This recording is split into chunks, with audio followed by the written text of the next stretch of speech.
Yeah, hi everyone, and welcome to the Perform Plus interview series. My name's Andy McDowell, and today I'm joined by Tim Bateman, who is the founder at O Studio Franchising.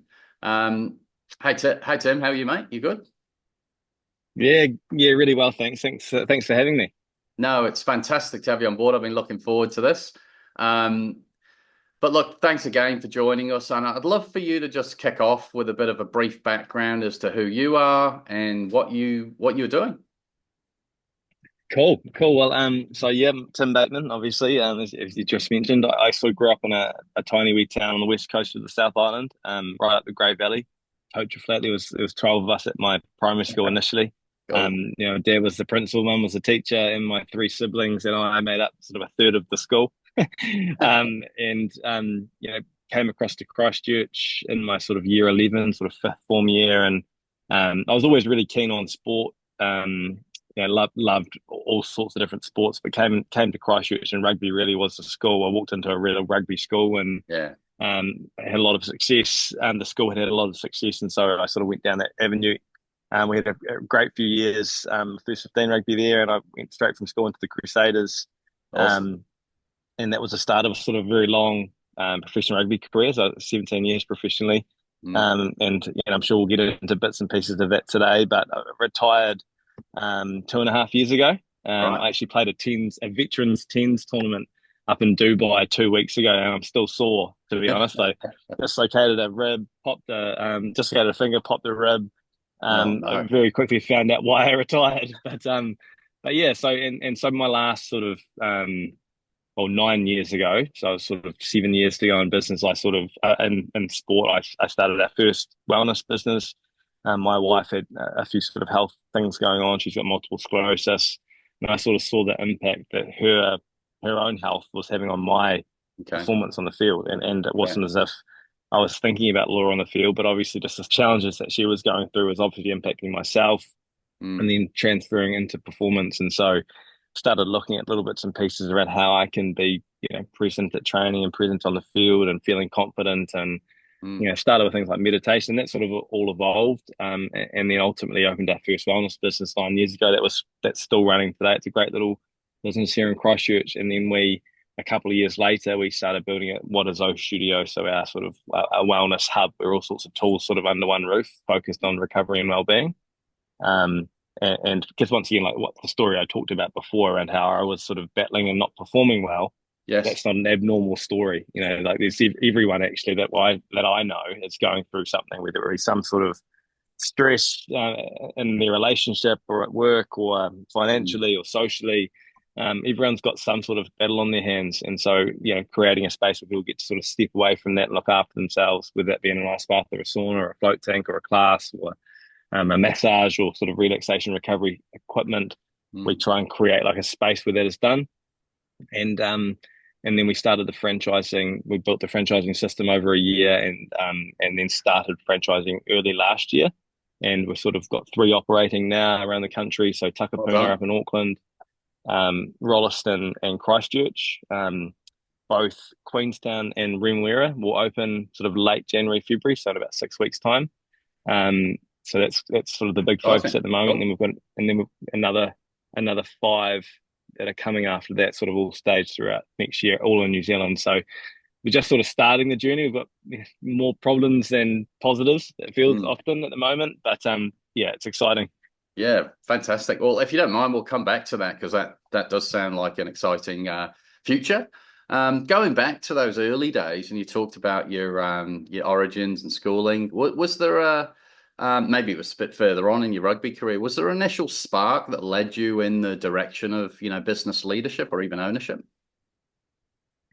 I think there's a number of them probably. I mean, Mm. I was heavily involved in basketball initially, so I played sort of Okay. representative basketball, and I don't know if you remember a guy called Tab Baldwin. Do you I remember do. him? So Yeah, he absolutely. coached the Tall Blacks for a long time, but he was the first person that really, I suppose, challenged me, mentally, and sort of just made me sort of think differently about the game, sort of stepping away from the game a little bit. And he was a sort of really incredible leader.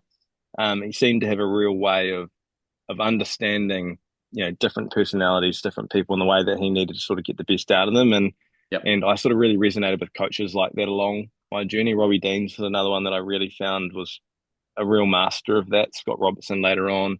But Mm. in terms of why business, I suppose that comes from a more of um a low confidence area probably. Like Oh, I well. always felt like I was going to be found out in rugby. No, I always felt like they're going to know that Tim's actually no good. Let's get him out of here. Yes. And so I was always sort of had one foot slightly out of the game, ready for the next Yep. thing. And so I studied full time while I was playing. We had kids young as well. So my wife and I have been together since we were 15. And I was probably just a little bit nervous, thinking I'm going to be kicked out of here. I've got to have something really well set up. And um, rugby is everything's structured. I could tell you what I was going to be eating, where I was going to be training, where I was going to be staying for the next 3 years. Yep. Whereas I quite like a little bit of flexibility and like to sort of control my own time and energy and focus. And so business sort of lent naturally a little bit more to that. Right. What you sort of put in, you get out. But yeah, I suppose the combination of different things really over my career sort of led me into that route here. Cool. It's yeah, amazing transition. So given your neck deep in business and obviously a franchise system, understanding what that looks like and feels like, what do you think are some of the common misconceptions about owning or running a business, and how do you address them? Oh, that's a great question. I'd say there's a couple. I heard something the other day. How many times would you have heard over the years, I've got a great business idea, or this, I should do this, or I Yeah. had, or I had that idea 5 years ago, and it's sort of, the quote was something along the lines of like, it's 1% inspiration, Yeah. 99% perspiration. Yeah. Yeah. It's like, I like that. it's Yeah. really like, having the idea or like, thinking of something or taking the first step is just, it's that, but really business is about perspire. It's about just doggedly pushing forward. Yeah. Um, I think a misconception is that it's easy. Like there's once again, I think a lot of it's not as if this isn't like a incredibly insightful thing to say, but people often get into business because they want to have more freedom, more time, more more control of their own thing. At the same time, you earn that. You've got to earn that through creating something that's successful and scalable and great Mm. systems and stuff. And that takes time and focus and energy. So Cool. um, I love it. I love everything about it. I love strategizing. I love thinking about what's working and what's not. But um, what I would say is business is not for everyone.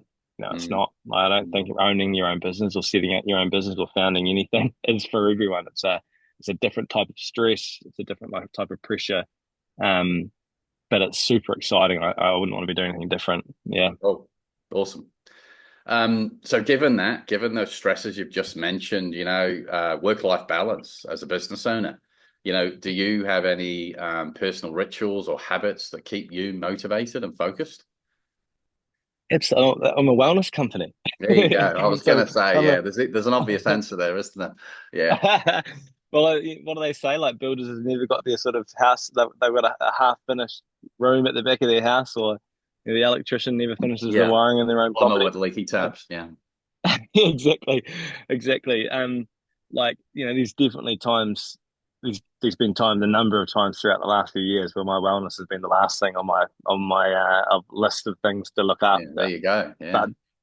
But but ultimately, and this is genuine, ultimately, I know I'm performing at my best when I'm actually looking after myself. Once again, it's not a rocket science thing to say, but if I want to be performing well personally and in my relationship and at work, like actually prioritizing yourself, taking time for yourself is super important. And Yeah. um, it's that whole like in rugby, the analogy is like you do a lot of work in the gym or a lot of running, and so you're effectively damaging yourself, burning your muscles, damage all Yeah. these little micro cuts in your muscles.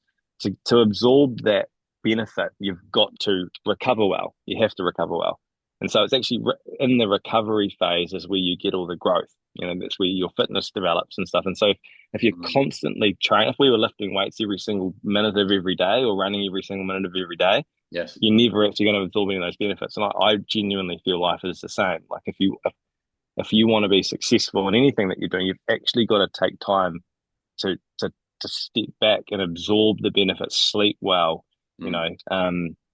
know, build recovery, whatever that looks like for you. It doesn't have to be sitting in a sauna or sitting in an ice bath or lying in a float tank.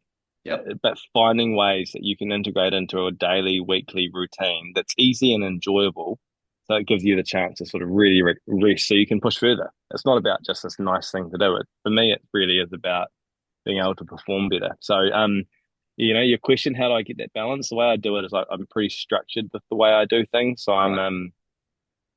I'll have like a week plan of things that I know I need to be doing and when and how, and I lock them in, but not just wellness or fitness based stuff. It's relationship based stuff too. Like I'll make sure that my Absolutely. wife and I have time together, and because I could work every minute of every day and never and still not have enough time, Yeah. So it's about trying to build into a structure the things that I want and then just follow along really, and then be good at adapting obviously too. Yeah.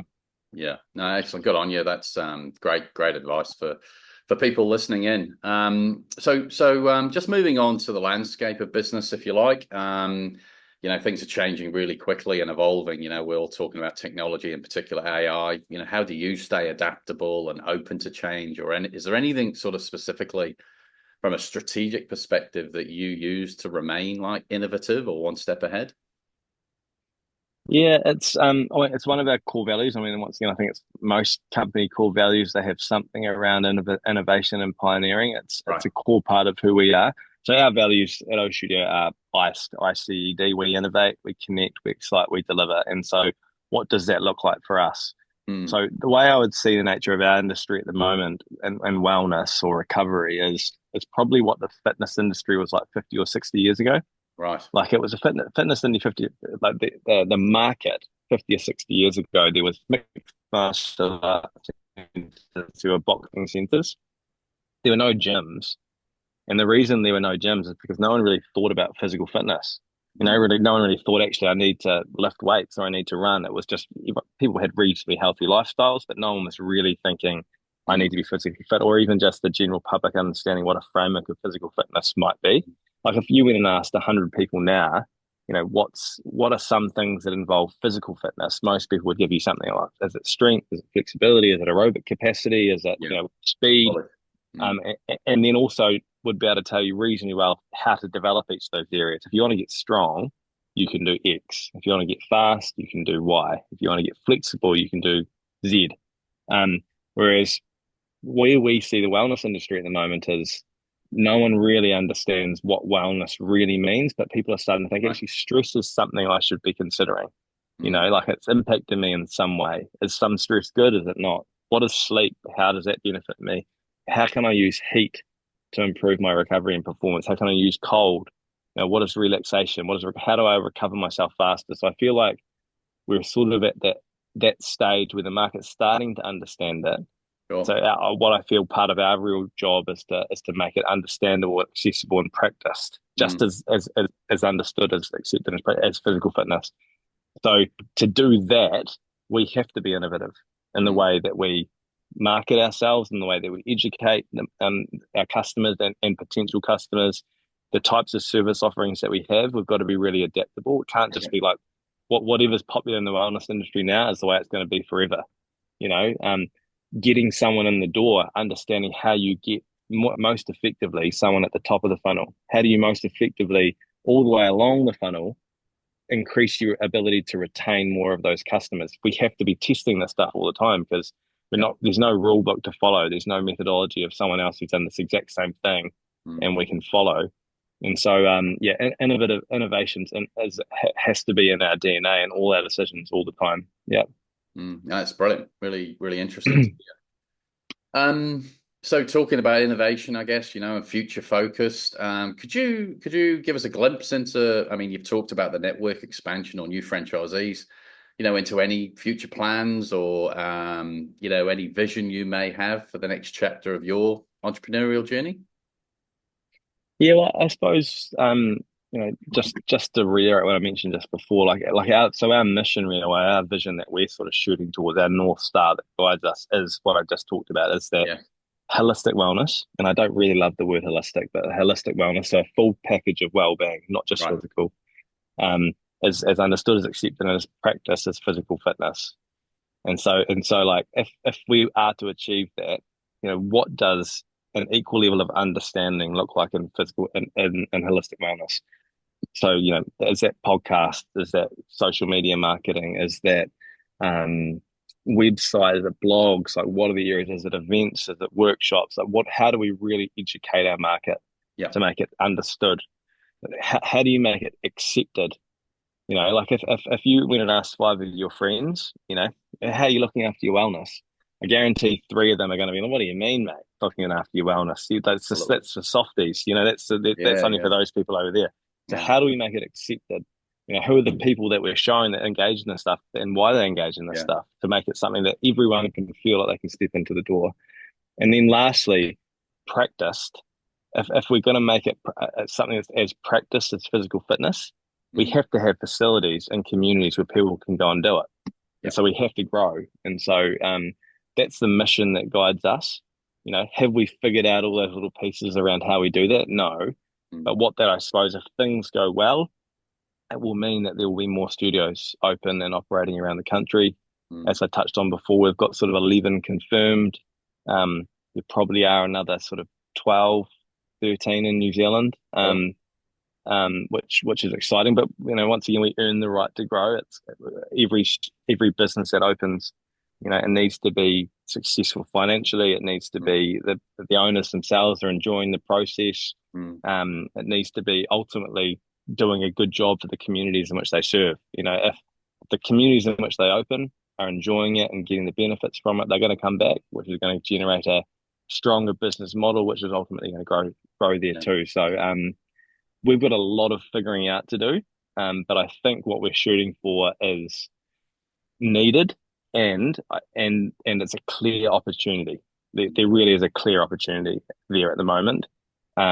So yeah, we'll be doing everything we can to do it well. Mm. Yeah. No, no, I can completely see that. I think, yeah, it's a great vision and exciting to see, how you progress and where you take that. It's really cool. Just finally, Tim, if you don't mind, for people watching this, podcast, what advice would you offer, an aspiring entrepreneur, or someone who's just starting their journey and facing the challenges maybe you faced, those years ago? Yeah, it's a really good question. I think, I mean, I want to approach this from the situation that I think that the person that I'd be talking to understands the nature of entrepreneurship, the nature of business, and Yeah, and and wants to engage in that. So because as I said earlier on, I don't think it's for everyone. I really mm, don't. Like I I think agree. it's so yeah. I'm gonna approach it from the angle that person I'm talking to would be like I'm in this, and I understand the challenges that are going to come. Um, the advice I'd give is actually start doing stuff.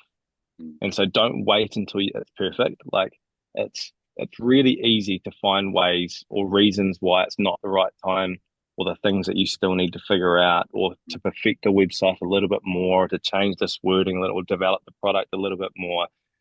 What I would say is actually just get stuff out there. Like if it's a product, be comfortable releasing the product 50% as good as that you want it to be. If it's a yeah. service, or if it's a website, or if it's an offering, I'd say just start getting it out there and start listening to feedback and iterating as you go. Mm, I think from my experience, it's like perfectionism is the sort of is the barrier to progress. You're always looking at trying to make something perfect before you're ready to roll it out. I mm, would genuinely start testing it in a live market, whatever that looks like. I would and get as much feedback as you can. So it's in our context, if it's a wellness studio, if you're looking at opening a wellness studio in Adelaide, I would be engaging in all the Facebook community groups around, hey, we're going to be doing this. This is what we're going to be. What do you think about this color? What do you think sure. about this offering? Try and get a real sense of actually what the market want and how they want it, where they want it, and then they feel a part of it. And ultimately, over time, you've got this. You're gathering data and building a community and behind Yeah. that. So when it comes ultimately time to do it, you're already halfway there. And so that would be my advice. Would be, yeah, understand what you want to do and just start. Mm. And it's almost like that ignorance is bliss, you know. Like if you know too much, you sort of it's gonna you're gonna procrastinate. Or if Okay. you Yeah. I think I'm lucky sometimes every now and then because maybe I'm not quite as intelligent as some people, so I just sort of stumble forward and I'll try and figure stuff out along the way. Because yeah, the more I understand about business, the more I get to sort of look under the hood of other people's businesses. No one has all the answers. They're just trying to do their best, honestly, to figure stuff out. So yeah, Yeah. that's Yeah. my advice. Yeah. I like that. There's different forms of intelligence, isn't there? And I'm really glad you touched on that imperfect word. We train a concept called imperfect action, which is exactly what you're talking about. Just it's a bit like putting the Mm, shoes on. You know, you're never going to get there unless you yeah. take small steps. Yeah, that's So, it. I mean, yeah, it's and I'm like I'm I'm saying that to myself just as much as I'm saying it to anyone else. You know, yeah, I'm definitely a perfectionist, and but yeah, once again, it should be about progress rather than yeah being no, perfect. brilliant. Great advice, Tim. Look, thank you so much for your time today. It was great meeting you and learning more about your entrepreneurial journey. You've got great, exciting plans to look forward to, and I'll keep a close interest. And I hope the people watching, I'm sure they really enjoyed hearing your story, and look forward to seeing them all in the next episode. But thank you again, Tim. Yeah, Awesome. really enjoyed meeting you. No, no worries at all, Andy. Good man. Thanks for having me. Thank you, mate.